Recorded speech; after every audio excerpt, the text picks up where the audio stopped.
హైదరాబాద్కి ఓఆర్ఆర్ అనేది మణిహారంలాగా ఉంటే ట్రిపుల్ ఆర్ అనేది మహాహారం లాగా కాబోతుంది. ఇలాంటి ట్రిపుల్ ఆర్కి అతి దగ్గరలో వచ్చే ప్రాజెక్ట్స్ లో మాత్రం ఖచ్చితంగా ప్లాట్స్ కొనడం మిస్ కావద్దు. ఎందుకంటే ఇక్కడ స్పాన్ ఆఫ్ 3 to 4 years లో మనం పెట్టిన పెట్టుబడి డబుల్ కాబోతుంది. దీని జగమెరిగిన సత్యం. కానీ మనం ఏం చేస్తున్నాము, హైదరాబాద్కి దూరంగా ఉన్నాయని చెప్పేసి కొనడం అనేది ఆలోచిస్తున్నాము. ఎప్పుడు పెట్టుబడి పెట్టాలి, ఇది సరైన సమయమా కాదా అని ఆలోచిస్తున్నాము. కానీ హైదరాబాద్లో పెట్టుబడి అనేది నౌ ఆర్ నెవర్, ఇప్పుడు కాకపోతే మరి ఎప్పుడు కాదు. పూర్తి వివరాలకు సంప్రదించండి. ఆదిత్యం చంద్రభౌమో బుధగురు భృగుజన్ భానుజన్ రాహుకేతూన్ నత్వా నిత్యం త్రిసంధ్యం జగదుదయధైర్యస్థైర్య సంపతు హేతూన్ జ్యోతిశ్చక్రే అశ్వతారాది ఉరుగణ సహితాన్ మేషరాస్యాదిచారీన్ ఏతానాశక్తిమూర్తీన్ ఖచర సురభరాన్ భక్తిద ప్రార్థయామః. శ్రీమాత్రే నమః. నేను మీ రవికిరణ్ శర్మ వేలూరి, జ్యోతిషరత్న అవార్డు గ్రహీత. ఈ అక్టోబర్ నెలలో యొక్క రాశి ఫలాలు ఏ రకంగా ఉంటాయి అనే విషయాన్ని గురించి మనం తెలుసుకోవడం జరుగుతుంది. ఈ అక్టోబర్ నెల శరదృతువు ప్రారంభమవుతుంది. శరదృతువులో విశేషముగా అమ్మవారి అర్చన పూజా కార్యక్రమాలు, అంటే మొన్నటిదాకా కూడా వర్ష ఋతువులో భాద్రపద మాసంలో యొక్క గణపతి అర్చన పూజా కార్యక్రమం అయింది. ఇప్పుడు శరదృతువులో ముందుగా అమ్మవారి అర్చన, అమ్మవారికి ఈ నవరాత్రులు శరన్నవరాత్రి దీక్షలు చేపట్టడము, 9 రోజులు కూడా ఉదయము సాయంత్రము విశేషముగా కుంకుమార్చన పూజలు చేసుకోవటము, ఇట్లా అమ్మవారి అనుగ్రహం కోసం ఈ విశేషమైన పూజలు, అర్చనలు, అభిషేకాలు, హోమాలు, అట్లాగే అమ్మవారికి సంబంధించి శ్రీ సూక్త హోమము, చండీ హోమము, ఇట్లా దుర్గా హోమము, విశేషమైన హోమాలు పూజలు చేయడం ద్వారా అమ్మవారి యొక్క అనుగ్రహం కలుగుతుంది. ఇటువంటి శరదృతువు ప్రారంభమవుతోంది అక్టోబర్ నెలలో విశేషముగా. అందువల్ల ఈ శరదృతువు చాలా విశేషము కాబట్టి అమ్మవారి అర్చన ఈ శరదృతువులోనే ఈ అమ్మవారి నవరాత్రులు అయిన తర్వాత కార్తీక మాసం ప్రారంభమవుతుంది.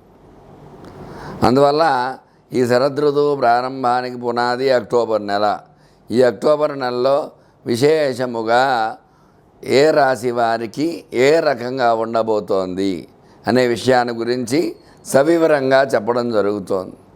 ఇందులో ఏమిటంటే నవగ్రహ స్థితిగతులను బట్టి, నవగ్రహ స్థానాలను బట్టి యొక్క రాశి ఫలితాలు చెప్పడం జరుగుతుంది. అలాగే లగ్నాత్తు అంటే జాతకం చెప్పించుకుంటే జాతకంలో ఏ లగ్నంలో లగ్నాత్తు లగ్నాధిపతి ఏ స్థానంలో ఉన్నాడు, లగ్నాధిపతి బలంగా ఉన్నాడా, ఉచ్చలో ఉన్నాడా, నీచలో ఉన్నాడా అనే విషయము లగ్న బలము బట్టి ఈ యొక్క జాతకం అనేది చెప్పడం జరుగుతుంది. మరి ఈ యొక్క రాశి ఫలాలు ఎలా చెప్పడం జరుగుతుందంటే ఈ యొక్క రాశులు స్థితిగతులు అంటే నవగ్రహాలు ప్రతి నెల కూడా మారుతూ ఉంటాయి. అంటే శని 2.5 సంవత్సరాలకి ఒకసారి, రాహుకేతువులు సంవత్సరంన్నరకు ఒకసారి, గురుడు ప్రతి సంవత్సరం ఒకసారి, ఇట్లా స్థితిగతులను బట్టి ఈ యొక్క నవగ్రహాలు మారుతూ ఉంటాయి.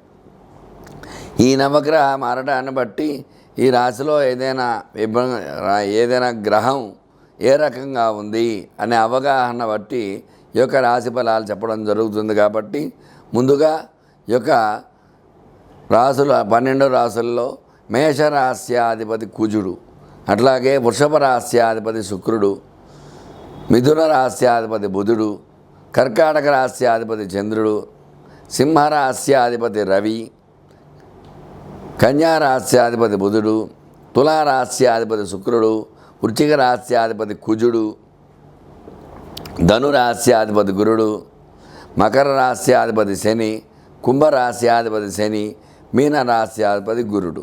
అందువల్ల ఈ రాశ్యాధిపతులను బట్టి ఈ యొక్క స్థితిగతులను బట్టి ఇక్కడ పంచాంగ వివరణ చెప్పడం జరుగుతోంది.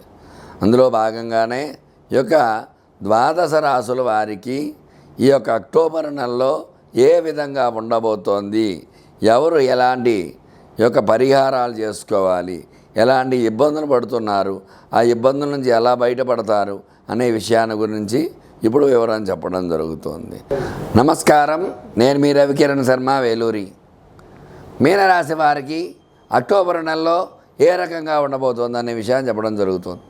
మీనరాశి వారికి జన్మరాహు వల్ల ఇబ్బందులు పడే అవకాశాలను ప్రథమార్థం ఇబ్బందిగా ఉంటుంది, ద్వితీయార్థం కొంచెం పర్వాలేదు అనిపిస్తుంది.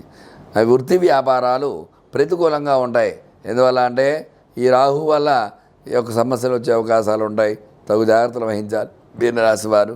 అట్లాగే వ్యాపార పరంగా చూసుకున్నట్లయితే అనుకున్నటువంటి లాభాలు ఆర్జించలేకపోతారు, వ్యాపారంలో కొంచెం నష్టాలు కూడా చూడాల్సి వస్తుంది, తగు జాగ్రత్త వహించాలి మీనరాశి వారు.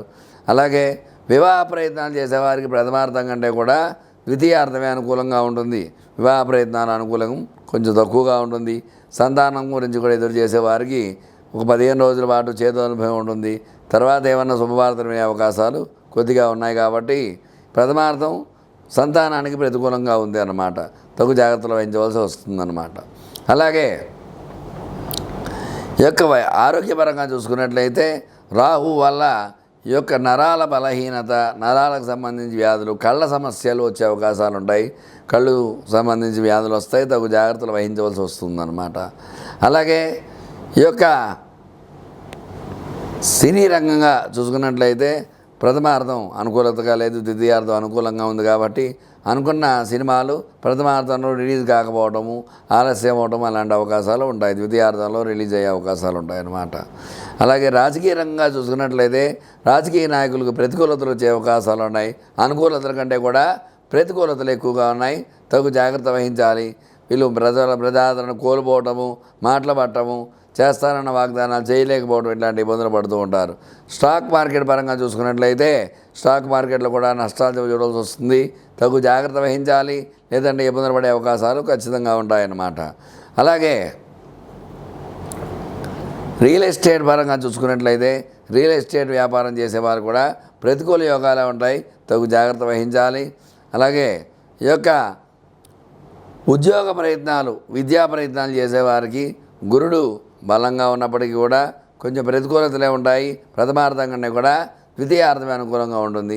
ఉద్యోగస్తులకి ప్రమోషన్స్ రావడము, మన్నలు పొందడం అవకాశాలు ఖచ్చితంగా ఉంటాయన్నమాట.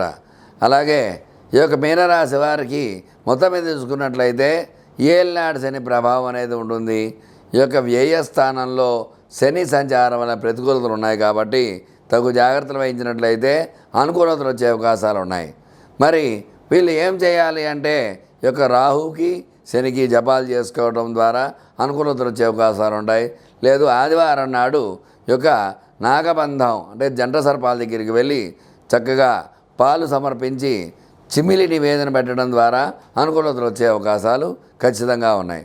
చూశారు కదండి, మరి యొక్క రాహు శనికి పరిహారాలు చేసుకోవటము, సుబ్రహ్మణ్య స్వామికి అర్చన చేయడం ద్వారా, ఎర్రటి పుష్పాలతో పూజ చేయడం ద్వారా అనుకూలతలు వచ్చే అవకాశాలు ఉన్నాయన్నమాట. మరి నేను చెప్పిన రెమెడీ పాటించి చక్కటి అనుకూలతను పొందవలసిన కోరుకుంటూ మీ రవికిరణ్ శర్మ, వేలూరి. నమస్కారం. నమస్కారం, నేను మీ రవికిరణ్ శర్మ, వేలూరి, జ్యోతిష్యరత్న అవార్డు గ్రహీత. మీకు జ్యోతిష్యంలో, జాతకంలో ఎలాంటి సమస్యలున్నా వాటికి చక్కటి పరిహారం అది నా ద్వారా మీకు అందించబడుతుంది. మీకు చదువు విషయంలో పిల్లలు ఇబ్బందులు పడుతున్నారా, దానికి పరిష్కారం నా దగ్గర ఉంటుంది. ఉద్యోగ ప్రయత్నం చేసే వాళ్ళకి ఉద్యోగ ప్రయత్నాలు ప్రతికూలంగా ఉంటే దానికి పరిష్కారం ఖచ్చితంగా చెప్పడం జరుగుతుంది. వివాహంలోకి ఇబ్బంది పడుతుంటే వివాహానికి ఏం చేయాలి అనే పరిష్కారం చెప్పడం జరుగుతుంది. అట్లాగే సంతానంతో ఇబ్బందులు పడే వారికి గ్రహానుకూలతను బట్టి ఏం చేస్తే బాగుంటుంది అనే విషయాన్ని మీ అందరికీ చెప్పడం జరుగుతుంది. ఆరోగ్యంతో ఇబ్బందులు పడే వారికి ఆరోగ్య సమస్యల నుంచి బయటపడే అవకాశం ఏ రకంగా ఉండదనే విషయాన్ని మీకు చెప్పడం జరుగుతుంది. అట్లా ప్రతి విషయంలో, వృత్తి వ్యాపారాలలో ఏ రంగంలో అయినా సరే, వివాహ, ఉద్యోగ, అలాగే నరదృష్టి, నరఘోష అన్నిటికీ చక్కటి పరిష్కారం నా దగ్గర ఉంది. ఎందువల్ల అంటే చక్కటి జాతకాన్ని చూసి మీకు ఎలాంటి సమస్యలున్నా ఆ పరిష్కారం మీకు చేయటం ద్వారా దైవ బలం, ఎందువల్ల అంటే దైవ బలం ఉందంటే అన్నీ మన వెంట ఉంటాయి. అటువంటి దైవ బలాన్ని కోసం మీకు ఏం చేస్తే బాగుంటుంది, ఎటువంటి సమస్యలు ఉన్నాయి, ఆ సమస్య పరిష్కారం ఏమిటి అనే విషయాన్ని మీకు చక్కగా వివరించడం జరుగుతుంది. కాబట్టి నా నంబరు స్క్రీన్పై రోల్ అవుతూ ఉంటుంది.